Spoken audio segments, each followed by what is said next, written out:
السلام علیکم ورحمۃ اللہ وبرکاتہ۔ ڈیئر فرسٹ ایئر اسٹوڈنٹس،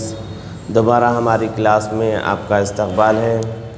جیسا کہ ہم نے گزشتہ لیسن میں پڑھا تھا، پوئٹری کا فرسٹ پویم اللہ معی پویم ہم نے پڑھا، اس کے ورسز کی سمری اور اس کے کوشچن آنسرز ہم نے پڑھے، اور آپ کو بتایا گیا کہ جو بھی آپ کو پڑھایا گیا ہے اس کی پریکٹس ضرور کرتے رہیں۔ تو پوئٹری سیکشن ہمارا شروع ہو چکا ہے، فرسٹ پویم ختم ہوا، تو poetry section first, second, fifth, seventh اور 9th بٹ سے ریلیٹڈ ہے، جو ٹوٹل 29 مارکس کا یہ پوئٹری سیکشن ہے۔ تو اس کے اندر جو کچھ بھی آپ کو پڑھایا جا رہا ہے آپ اس کی اچھے سے پریکٹس کرتے رہیں۔ آج دیکھیں، آج جو پوئٹری کا دوسرا لیسن جو ہم پڑھنے جا رہے ہیں، اس لیسن کا نام ہے طلع البدر علینا۔ طلع البدر علینا اس لیسن کا نام ہے۔ تو یہ پویم طلع البدر علینا دراصل رسول اللہ صلی اللہ تعالیٰ علیہ وآلہ وسلم سے تعلق رکھتی ہے۔ تو سب سے پہلے اس پویم کو پڑھنے سے پہلے میں کچھ چیزیں اس پویم کے بارے میں بتاؤں گا، یا پھر پہلے ہم اس پویم کو سمجھیں گے، اس کے بعد اس پویم کو پڑھیں گے۔ تو یہ طلع البدر علینا پویم دراصل ہے کیا؟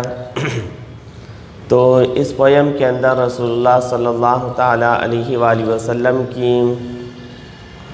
بارے میں، رسول اللہ صلی اللہ علیہ وسلم کی تعریف اس کے اندر بتائی گئی ہے۔ رسول اللہ صلی اللہ تعالیٰ علیہ وآلہ وسلم کو اس پویم کے اندر چاند سے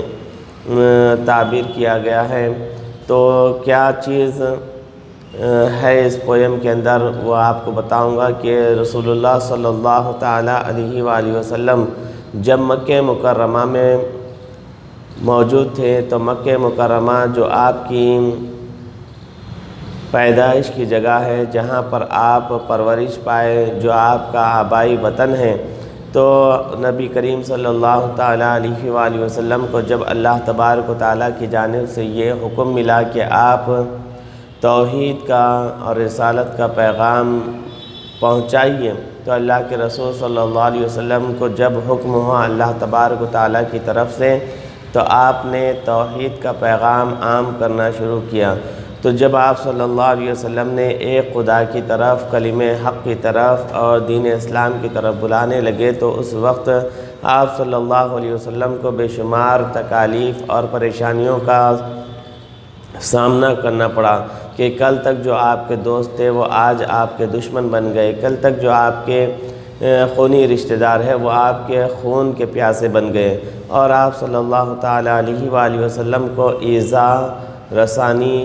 کی کوئی کسر نہیں باقی رکھتے تھے، کوئی آپ صلی اللہ علیہ وسلم کو تکلیف پہنچانے کا کوئی موقع نہیں وہ چھوڑا کرتے تھے۔ تو اس طرح نبی کریم صلی اللہ تعالیٰ علیہ وآلہ وسلم مسلسل کفار اور مشرکین مکہ کی تکالیف اور ان کی جانب سے دی جانے والی تکلیفوں کو برداشت کرتے رہے، حتیٰ کہ وقت ایسا آیا کہ ایک دفعہ رسول اللہ صلی اللہ تعالیٰ علیہ وآلہ وسلم کو جب انہوں نے زبان سے آپ صلی اللہ علیہ وسلم کو روکنے کی کوشش کی، آپ صلی اللہ علیہ وسلم کو بے شمار تکلیفیں دے کر روکنے کی کوشش کی، اور کبھی آپ صلی اللہ علیہ وسلم کو اس بات کی لالچ دی کہ اے محمد صلی اللہ علیہ وسلم، تم اگر ہم سے مال و دولت لے کر اس پیغام کو چھوڑ دو گے تو ہم تمہیں مال و دولت، منہ مانگی دولت تمہیں دینے کے لیے تیار ہیں، اور اگر تم نوجوان لڑکیوں کی خواہش رکھتے ہو تو ہم تمہاری خدمت میں خوبصورت سے خوبصورت ترین عورت دینے کے لیے تیار ہیں، اگر تم اس بات پر راضی ہو کہ تم اس پیغام کو چھوڑ دو گے۔ تو اللہ کے رسول صلی اللہ تعالیٰ علیہ وآلہ وسلم نے ان کفار و مشرکین کو اس بات سے واقف کروا دیا اور کہہ دیا کہ اگر تم میرے ایک ہاتھ میں چاند اور ایک ہاتھ میں سورج بھی رکھ دو گے تو میں اس کام سے، اس پیغام سے باز نہیں آنے والا، اس چیز کو میں ہرگز ترک نہیں کروں گا، نہیں چھوڑوں گا۔ تو اس طرح رسول اللہ صلی اللہ تعالیٰ علیہ وآلہ وسلم نے کفار و مشرکین کو اس بات کی طرف اس بات سے واقف کروا دیا۔ تو جب نبی کریم صلی اللہ علیہ وسلم کو وہ کسی بھی طور پر نہیں روک سکے تو انہوں نے اس چیز کا فیصلہ کیا، اس بات کو طے کیا کہ آپ صلی اللہ تعالیٰ علیہ وآلہ وسلم کی نعوذ باللہ من ذالک جان لے لیں گے، آپ صلی اللہ علیہ وسلم کو قتل کر دیں گے۔ تو انہوں نے قتل کا منصوبہ تیار کیا اور پھر انہوں نے ایک رات نبی کریم صلی اللہ تعالیٰ علیہ وآلہ وسلم کے گھر کا محاصرہ یعنی گھیراؤ کرنے کا منصوبہ اور پلان بنایا۔ تو اللہ تبارک و تعالیٰ ہر ایک کی مکاری کو جانتا ہے، ہر ایک کی تدبیر کو جانتا ہے۔ تو اللہ تبارک و تعالیٰ نے اپنے نبی کریم صلی اللہ علیہ وسلم کو اس سے قبل کہ وہ آپ صلی اللہ علیہ وسلم کے گھر کا گھیراؤ کرتے، آپ صلی اللہ علیہ وسلم کو اس بات کا حکم دے دیا کہ آپ مکہ چھوڑ کر مدینہ منورہ کو نکل جائیے۔ تو اللہ کے رسول صلی اللہ تعالیٰ علیہ وآلہ وسلم اپنے مکان پر پہنچے، اور پھر جب رات میں نبی کریم صلی اللہ تعالیٰ علیہ وآلہ وسلم کا گھر کا محاصرہ کر لیا گیا تو اس سے قبل آپ نے حضرت علی المرتضیٰ رضی اللہ تعالیٰ عنہ کو اپنے گھر بلوایا اور حضرت علی رضی اللہ تعالیٰ عنہ سے کہا کہ اے علی، تم اس بستر پر آج کی رات سو گے اور میرے پاس فلاں فلاں شخص کی امانتیں ہیں، تم ان امانتوں کو ان لوگوں تک پہنچا کر دوبارہ تم مدینہ منورہ آ کر مجھ سے ملو گے۔ تو اللہ کے رسول صلی اللہ علیہ وسلم کا کردار و عمل دیکھیے کہ جو وطن کے لوگ آپ کے خون کے پیاسے ہیں اور خون کے آپ کی جان کے قتل کرنے پر آپ کو قتل کرنے پر آمادہ ہیں، ایسے لوگوں کو اللہ کے رسول صلی اللہ علیہ وسلم احسان کا معاملہ کر رہے ہیں، ایسے لوگوں پر اللہ کے رسول صلی اللہ علیہ وسلم مہربانی فرما رہے ہیں اور یہ کہہ رہے ہیں کہ جو امانتیں انہوں نے میرے پاس رکھوائی ہیں یہ امانتیں تم ان کو لوٹا دینا۔ حضرت علی رضی اللہ تعالیٰ عنہ کی محبت اور آپ کا عشق اور آپ کی جانثاری دیکھیے، اور پھر آپ صلی اللہ علیہ وسلم پر آپ کا ایمان اور یقین دیکھیے کہ حضرت علی رضی اللہ تعالیٰ عنہ کہتے ہیں کہ مجھے اس رات سے پہلے کبھی ایسی نیند نہیں آئی جو ہجرت کی رات مجھے نیند آئی، کیونکہ مجھے پتا تھا کہ میرے نبی صلی اللہ علیہ وسلم نے مجھے فرما دیا تھا کہ تم یہ امانتیں لوگوں کو پہنچانا اور پھر مدینے میں آ کر مجھ سے مل جانا۔ تو مجھے اس بات کا یقین تھا کہ جب تک میں امانتیں نہ پہنچا دوں اور میرے نبی سے جا کر نہ ملوں اس وقت مجھے موت آنے والی نہیں ہے۔ تو یہ حضرت علی کرم اللہ وجہہ الکریم کی جانثاری، ان کی حضور سے محبت اور حضور پر ان کا ایمان اس قدر مضبوط تھا کہ انہوں نے جو بستر اس رات موت کا بستر ہو سکتا تھا کہ ہر طرف چاروں طرف سے گھر کا گھیراؤ کفار و مشرکین کیے ہوئے ہیں، لیکن حضرت علی رضی اللہ تعالیٰ عنہ نے نبی کریم صلی اللہ علیہ وسلم کی بات پر لبیک کہا اور اس بستر پر سو گئے۔ پھر کیا ہوا کہ نبی کریم صلی اللہ تعالیٰ علیہ وآلہ وسلم وہاں سے نکلنے لگے تو آپ صلی اللہ علیہ وسلم کے گھر کا گھیراؤ کیا جا چکا تھا۔ تو آپ صلی اللہ علیہ وسلم نے اللہ کے حکم سے کچھ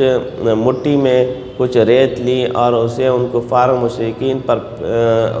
سورہ یاسین کی چند آیتیں پڑھتے ہوئے ان کے اوپر جب پھینکے تو ان کی آنکھوں میں وہ ریت جا پڑی، اور جس کی وجہ سے وہ آپ صلی اللہ علیہ وسلم کو اور آپ کے ساتھی حضرت ابوبکر آپ صلی اللہ علیہ وسلم کو نہیں دیکھ سکے، اور آپ صلی اللہ علیہ وسلم ان لوگوں کے سامنے سے گزر گئے لیکن انہیں پتہ بھی نہیں چلا۔ جب صبح انہوں نے گھسنے کی کوشش کی، گھس پیٹ کی اللہ کے رسول کے مکان میں، تو حضرت علی رضی اللہ تعالیٰ عنہ کو وہاں پا کر وہ تعجب میں پڑ گئے اور حیرت زدہ ہو گئے۔ پھر نبی کریم صلی اللہ علیہ وسلم اپنے ساتھی حضرت ابوبکر صدیق رضی اللہ تعالیٰ عنہ کے ساتھ مدینہ کی جانب نکل گئے۔ اس سفر کے دوران سب سے پہلے آپ نے غار ثور میں آپ صلی اللہ علیہ وسلم نے قیام فرمایا، اور پھر اس کے بعد آپ صلی اللہ علیہ وسلم وہاں سے نکل گئے تو ایک شخص جس کا نام سراقہ تھا، اس شخص کو آپ صلی اللہ علیہ وسلم کے تعاقب یعنی پیچھا کرنے کے لیے اور آپ کا پتہ لگانے کے لیے بھیجا گیا کہ جو کہ بہت بڑا کھوجی تھا۔ تو سراقہ کو جب آپ صلی اللہ علیہ وسلم اور آپ کے ساتھی حضرت ابوبکر رضی اللہ تعالیٰ عنہ کا پیچھا کرنے اور ان کی تلاش کرنے کا ذمہ دیا گیا، تو کیونکہ وہ بہترین کھوجی تھے تو سراقہ نے نبی کریم صلی اللہ علیہ وسلم اور حضرت ابوبکر رضی اللہ تعالیٰ عنہ کا پتہ نکال لیا اور ان کا پیچھا کرنے لگا۔ تو حضرت نبی کریم صلی اللہ علیہ وسلم نے ان کے حق میں بد دعا کی، تو وہ اپنے پیروں تک دھس گئے، پھر اپنے کمر تک دھس گئے، پھر وہ اپنے گردن تک دھس جانے لگے۔ تو ایک دفعہ انہوں نے اللہ کے رسول نے دعا کی تو پیروں تک زمین میں دھس گئے تھے، تو اس وقت انہوں نے معذرت چاہیے اور ان کو چھوڑ دینے کے لیے کہا کہ دوبارہ آپ صلی اللہ علیہ وسلم اور آپ کے ساتھی کا تعاقب اور پیچھا نہیں کریں گے۔ لیکن 2 دفعہ انہوں نے ایسے ہی کیا، لیکن تیسری دفعہ جب اللہ کے رسول صلی اللہ علیہ وسلم نے ان کو معاف کر دیا تو وہ واپس لوٹ کر چلے گئے۔ پھر نبی کریم صلی اللہ علیہ وسلم مقام قباء میں کچھ دن رکے اور پھر اس کے بعد مدینہ کی جانب بڑھ گئے۔ تو مدینہ کے لوگوں میں اسلام پہلے سے ہی پہنچ چکا تھا، وہاں کے کئی لوگ مسلمان ہو چکے تھے جو کہ وادی عقبہ کے اندر آپ صلی اللہ علیہ وسلم کے ہاتھ پر بیعت کر چکے تھے مکہ مکرمہ میں، اور مدینہ جا کر وہاں پر انہوں نے اور لوگوں کو مسلمان بنایا۔ تو وہاں پر پہلے سے ہی مسلم آبادی موجود تھی کہ جب انہیں یہ پتہ چلا کہ آپ صلی اللہ علیہ وسلم ہجرت فرما کر مدینہ منورہ آ رہے ہیں، تو ان لوگوں کا ہر روز یہ معمول تھا کہ وہ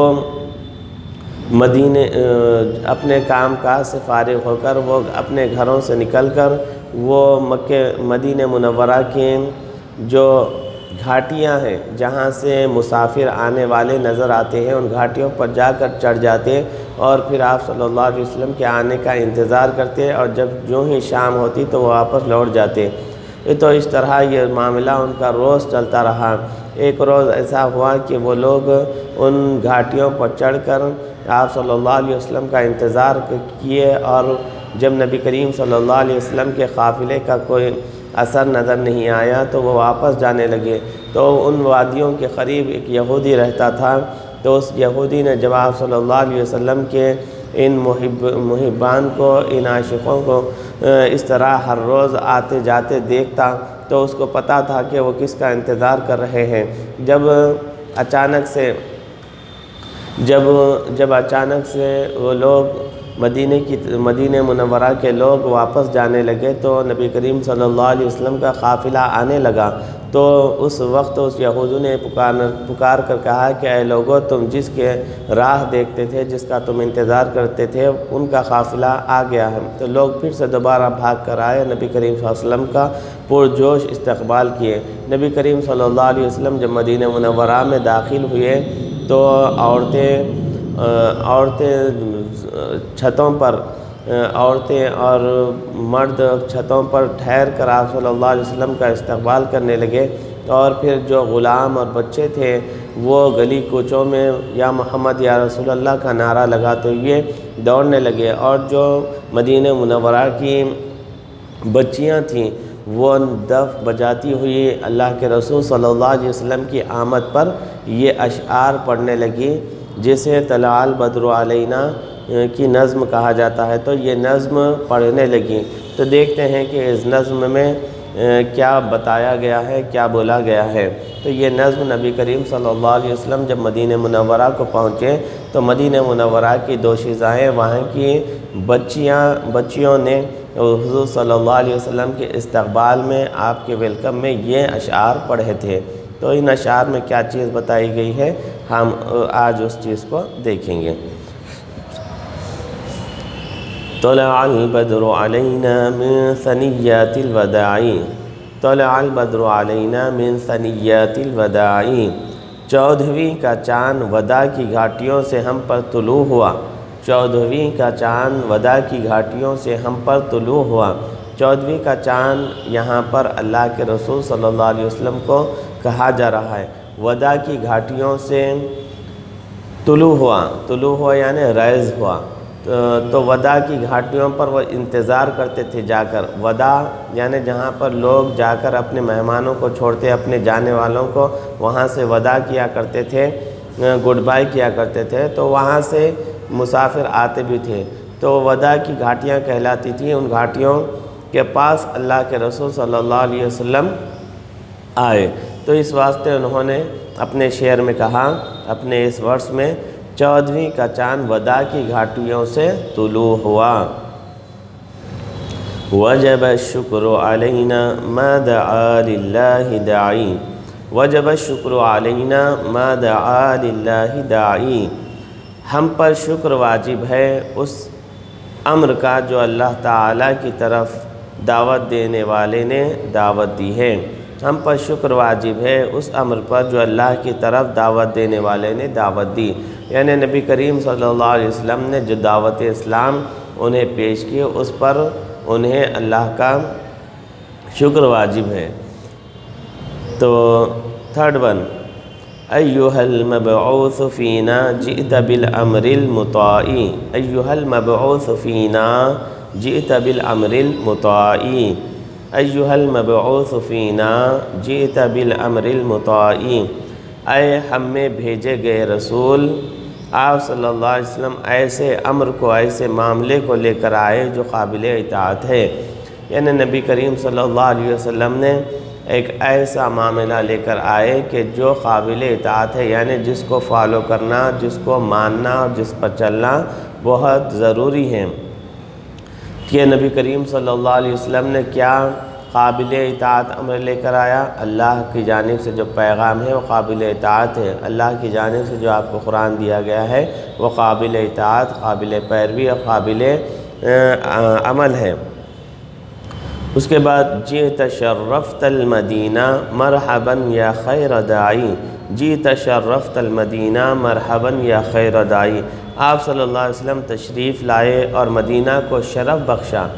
آپ صلی اللہ علیہ وسلم تشریف لائے اور مدینہ کو شرف بخشا۔ خوش آمدید اے بہترین دعوت دینے والے، خوش آمدید اے بہترین دعوت دینے والے۔ تو یہ جو پویم ہے، یہ جو نظم ہے، ہمارے ہر اسٹوڈنٹ کو میں سمجھتا ہوں کہ سنی سنائی ہے، اور تقریباً ایسا بھی ہو سکتا ہے کہ تقریباً ہمارے اسٹوڈنٹس کو یہ پویم یاد بھی ہوگی، کیونکہ اکثر و بیشتر ہم اس کو سنتے رہتے ہیں۔ طلع البدر علینا من ثنیات الوداع، وجب الشکر علینا ما دعا للہ داعی، ایھا المبعوث فینا جئت بالامر المطاع، جئت شرفت المدینہ مرحبا یا خیر داعی۔ تو یہ جو پویم ہے آپ کو سنی سنائی بھی ہے اور تقریباً کو یاد بھی ہے، تو اب اس چیز کی ضرورت ہے کہ آپ اس کے 2 ورسز ضرور پریکٹس کریں۔ اب یہاں پر طلع البدر علینا من ثنیات الوداع وجب الشکر علینا ما دعا للہ داعی، تو یہ جو 2 ورسز ہیں ان کی رائٹنگ پریکٹس آپ کرتے رہیں، ضروری ہے، کیونکہ جو فرسٹ بٹ ہے پوئٹری سیکشن کا میں آپ کو بتا چکا ہوں کہ فرسٹ بٹ کے اندر آپ کو کسی 2 پویم کے نیم دیے جاتے ہیں، ان 2 پویم میں سے کسی ایک کو چوز کر کے سلیکٹ کر کے آپ کو اس کے 2 ورسز لکھنے ہوں گے۔ تو ہو سکتا ہے اس پویم کے بھی آپ کو ورسز پوچھے جائیں تو آپ کو 2 ورسز کی پریکٹس کرنی ہے۔ ان 2 ورسز کو ضروری طور پر آپ کو پریکٹس کرنا ہے، ان کو بنا دیکھیں آپ کو لکھنے آنا ہے۔ جیسا کہ میں نے آپ کو بتایا تھا کہ فرسٹ بٹ کس طرح سے آپ کو اینیول میں آتی ہے، کہ اینیول کے اندر آپ کو فرسٹ بٹ میں کچھ اس طرح سے کوشچن کیا جاتا ہے۔ دیکھیں فرسٹ بٹ یہاں پر جو لکھی ہوئی ہے، فرسٹ بٹ میں کیا ہے، write any 2 verses from any one of the following poems, تو اس طرح کوشچن کیا جاتا ہے اور آپ کو 2 آپشنز دیے جاتے ہیں، 2 پوئمز کے نیم دیے جاتے ہیں، تو ان دونوں میں سے کسی ایک کے آپ کو 2 ورسز لکھنے ہوں گے، ان دونوں میں سے کسی ایک کے ورسز لکھنے ہوں گے۔ تو آپ کو 2 ورسز ہر پوئم کی، جو بھی آپ پوئم پڑھیں گے ہر پوئم کے آپ کو 2 ورسز کسی بھی صورت میں پریکٹس کرنا ہے۔ تو آپ کو آج کا جو پوئم ہم نے پڑھایا ہے اس کے 2 ورسز کو آپ کو ضروری طور پر پریکٹس کرنی ہے۔ کس کے لیے؟ فرسٹ بٹ کے لیے، کیونکہ فرسٹ بٹ میں آپ کو ورسز ہی پوچھے جاتے ہیں تو اس لیے ہر پویم کے جو بھی پویم آپ کو دیا جا رہا ہے تو ہر پویم کے 2 ورسز کمپلسری آپ پریکٹس کریں گے۔ تو آج کے پویم کے سٹارٹنگ جو ورسز ہیں، طلع البدر علینا من ثنیات الوداع وجب الشکر علینا ما دعا للہ داعی، وجب الشکر علینا ما دعا للہ داعی۔ تو یہ 2 ورسز کو آپ اچھے طور پر پریکٹس کریں، خوب لکھیں، کم سے کم 5 سے 10 ٹائمز اس کو لکھنے کی پریکٹس کریں، اتنا لکھیں کہ آپ کو بنا دیکھے یہ لکھنا آ جائے۔ تو اس سے آپ کا بہت بڑا فائدہ ہے، اور آپ اب فرصت میں ہیں اور گھر میں بیٹھے بیٹھے اتنے دنوں اتنے مہینوں سے بور ہو رہے ہیں، تو کم سے کم یہ چیزیں کرتے رہیں، آپ کا وقت گزرے گا۔ تو آج کا یہ پویم ہم ان ورسز کے ساتھ یہیں پر ختم کرتے ہیں۔ انشاءاللہ تعالی اس کی سمری اور پھر اس کے جو کوشچن آنسرز ہیں دوسرے انشاءاللہ تعالی ہم کل کے لیسن میں پڑھیں گے۔ تو مجھے اجازت دیجیے۔ السلام علیکم ورحمۃ اللہ وبرکاتہ۔